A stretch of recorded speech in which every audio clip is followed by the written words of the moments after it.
Xitoyning İstanbulda turishlik bosh elchisi Sui Wei 2018-yili Xitoyning Turkiyaga 400 ming sayohatchi avatganligini va Bosanning davomli oshadiganligini bildirdi. U Xitoy Sichuan Osiyo shirkatining Chengdudan İstanbulga uchishni boshlaydiganligini bildirib mundaq dedi. Turkiya tarixi va tabiiy manzarasi bilan dunyoda birinchi o'rinda turadi. Xalqimizni Turkiya haqida ijobiy yo'nalishga boshlashga tirishimiz. Xitoy taratqullarining xabar qilishicha, Xitoy Markaziy harbiy komitetining sobiq bosh qo'mondoni Wang Penghui sheriklik jinoyati bilan ayblanib muddatsiz qamoq jazosiga hukm qilingan.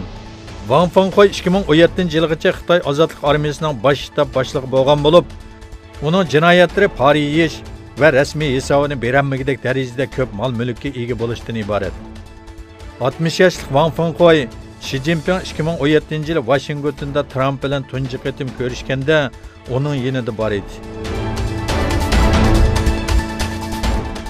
Qozog'iston davlat raisi Nursulton Nazarboyev iqtisodiy qiyinchilik tufaylidan hukumatni taqaganligini e'lon qildi. Qozog'iston prezidenti Nazarboyev iqtisodiy o'ngsizliklar sababli hukumatni taqaganligini bildirdi. Nazarboyev buningdan burun kerakli iqtisodiy o'sishni saqlayanmaganligi uchun hukumatning istifa berishini talab qilgan edi. Amerika Markaziy harbiy qism qo'mondoni general Joseph Votel Talibanға harbiy jihatdan besim tushirishni davomlashtiramiz. Vazifamiz o'zgarmadi. Askarlarni chekindirish haqida bir buyruq topshirib olmadik dedi.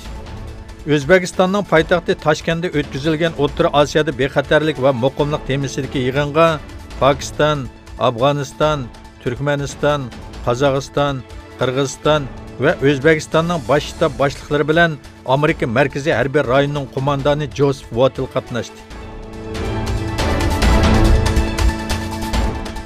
Pakistan bosh ministri Imron Xon davlat bexatarlik yig'inida armiyasiga Hindistondan kelingan har qanday bir harbiy hujumga taqobil turish huquqi berdi. Imron Xonning riyosatchiligida ochilgan yig'inda o'tgan hafta Hindiston kontrolligidagi Kashmirda yuz bergan hujum va davlat bexatarligi temalari muzokara qilindi. Sharq Turkistonda assimilyatsiya siyosatini davomlashtirayotgan Xitoy hukumatı kishilarni o'zining razil siyosatlarini maqtashga majburlamoqda. Ko'rib turganimizda kishilar yashasin doimiz Xi Jinping deb ko'z yoshlari va qo'rqinish ichida yodlab olgan so'zlarni to'g'lamoqda.